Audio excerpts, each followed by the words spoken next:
When it comes to the next generation of female tennis players, the University of Miami prides itself on turning out some of the best new hopefuls. The Hurricanes, as the team here is known, put in relentless hours of practice. But the statement from a former senior tennis official reverberated across these courts and throughout the sport. If I was a lady player, I'd go down every night on my knees and thank God that Roger Federer and Rafa Nadal were born, because they've carried the sport.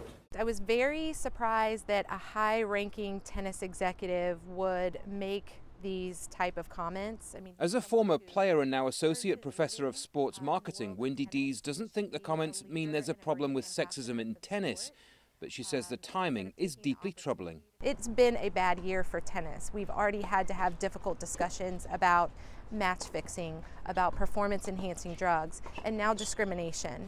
So I think this is another good example of why leadership is so important. Over the years, sexism has reared its ugly head plenty of times in the sport of tennis, but thanks to the game's female pioneers, prize money in major tournaments is now equal.